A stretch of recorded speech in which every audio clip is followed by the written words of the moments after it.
Assalamualaikum warahmatullahi wabarakatuh. Ashama akkam jirtu hordoftoota chaanalii YouTube Abdul App. Barnoota haalaan barbaachisaa ta'e keessattuu namni emailii fayyadamu hundi emailiin keessan akka isin duraan banneef yoo bilbilli keessan illee isin duraa badee emailii sana deebifachuudhaaf emailii keessan akka hin daganneef emailii waan lama irratti guuttachuun dirqama. Recovery emailii fi recovery phone. Recovery phone kaataa lakkoofsa bilbilaa itti guuttattan kanaan dura barnoota darbe irratti sirriitti isinitti agarsiiseen jira. Haala kamiin akka irraa jijjiirtan waliin jechuudha.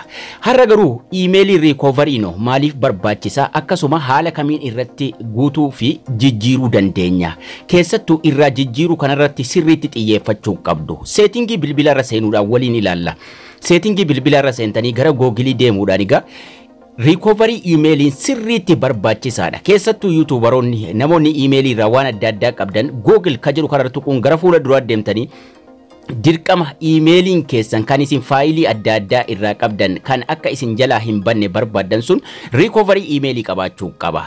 Google ka jedhu irratti tuqannee gara fuula duraa deemuudhaan emailiin nuti sirreessuu qabnu yeroo mara jalqaba irra jiraachuu qaba. Hin jiru taanaan irra tuqnee irraa jijjiirra. Sanaan booda manage your Google account ka jedhu tuquudhaan gara fuula ittaanuutti darbinaa jechuudha. Manage kana yeroo tuqnee deemne haala kamiin irraa jijjiirra isa jedhuuf egaa mata dureelee adda addaatu as jira. Mata duree security jedhu jala deemna always. Mata duree security jedhu jala seenuudhaan recovery emailii haala kamiin irraa jijjiiruu dandeenya. Gaaffii namoota baay'eeti. Mata duree security kana jala erga seennee booda gara gajjallaatti gadi siquudhaan recovery seeni foonii ilaallee jira lakkoofsa bilbilaa irraa jijjiiruu. Amma garuu recovery emailii haala kamiin irraa jijjiirra isa jedhu waliin ilaalla.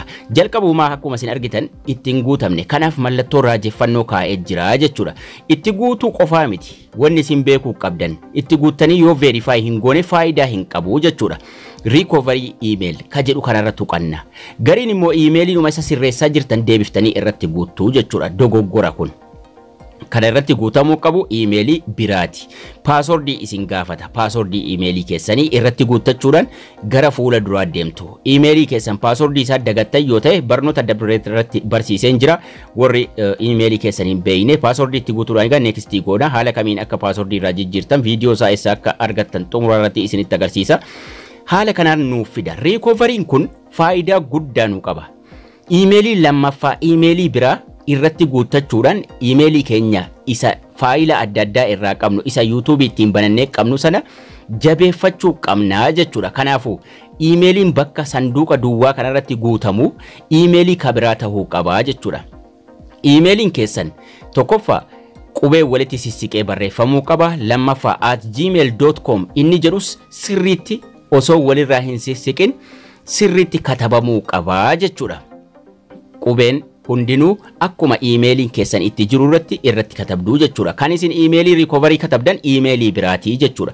Emailii isa jabeessaa jirtan osoo hin taane emailii kabiraa irratti katabdu. Inni isin faayilii irraa qabdan akka inni hin banneef emailii biraatiin hidhuu jechuudha. Emailii kabiraa ka bilbila irraa qabdan ka passwordii isaa beektan asirratti katabattuu jechuudha.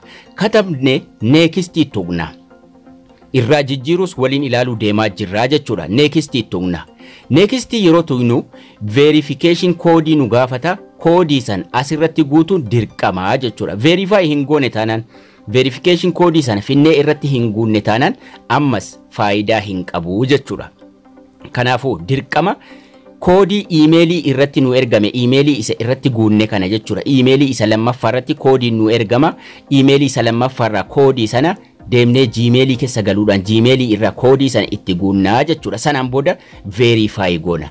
Verify goonaan xumurree jirra irratti guunnee jechuudha. Dirqama verify ta'uu qaba. Verify hin taane taanaan faayidaa hin qabu jechuudha. Recovery email verified. Kana jechuun emailiin waannaan yoo nu jalaa bade kanaan argannaa jechuudha. Duubatti yeroo deebinu raajeffannoon silaa badee emailiin itti guuttadhetu bakka bu'aa jechuudha. Irraa jijjiiruu barbaannaan mata dureedhuma security kana jala dhufnee emailicha irra tuqnaa jechuudha. Emailicha irra yeroo tuqne gara emailii sana nu geessa. Passwordii yoo isin gaafate itti guuttanii gara fuula duraa deemtu. Emailii ka irra jiru kana irraa haquudhaan emailii sirrii ta'e kabira irratti katabannaa jechuudha. Irraa jijjiiruudhaaf salphaadhumatti emailii san irraa haquudhaan ka duraan irra jiru save goona. Save yeroo gootan verify isiniin jedha. Dirqama ammas verified gochuu qabdu jechuudha. Iimeelii biraa irratti guunne next godhanna, save godhanna, sanaan booda iimeelii isa lammaffaa kanas verify gochuu qabna jechuudha yeroo irraa jijjiirru. Garuu iimeelii qofa itti guutanii verify hin goone taanaan haala kanaan iimeeliin itti guutamee jira garuu verified akka hin taane mallattoo raajeffannootiin kaa'ee verify akka goonu nutti himaa jechuudha. Kanaafuu kana verify gochuudhaaf warri verify hin goone mallattoo raajeffannootiin akkasitti jira taanaan iimeelicharra tuquun gara fuula duraa deemtanii iimeelicharra yeroo isin tuqxanii gara fuula duraa deemtan yoo paaswordii isin gaafate paaswordii itti guuttu sanaan booda verified gochuu qabdu jechuudha. Haala kanaan bakka iimeeliin itti barreeffame isinii fida. Next dhuma qofa tuquudhaan koodiin iimeelii irratti isiniif ergamaa jechuudha. Koodii iimeelii irratti isiniif ergame fiddanii asirratti guutuudhaan verify gochuu qabdu. Haala kanaan sirreeffachuu qabdu. Warreen immoo dhimma iimeeliidhaan wal qabate barbaadan chaanaalii kiyya jala seenuudhaan mata duree pileeylistii jala seentanii barnoota iimeelii jedhee jira. Barnoota iimeelii kana jala yeroo seentan paaswordii yoo dagattanii jiraattan jijjiiruudha, iimeelii keessan jabeeffachuudha, lakkoofsa bilbilaa irratti guuttachuudha, iimeelii bilbila tokkorraa gara bilbila biraa dabarsuudhaaf kan jedhu barnoonni dhimma iimeeliitiin wal qabate mara isaa achi jalaa argachuu dandeessuun isiniin jira. Barnoonni keenyas kana fakkaataa akkasin irraa barattan abdii guddaan qaba. Laayikii sheerii gochuu hin dagatinaa isiniin jecha haga barnoota kutaa ittaanu walitti deebinutti turtii gaarii nagayaan tura.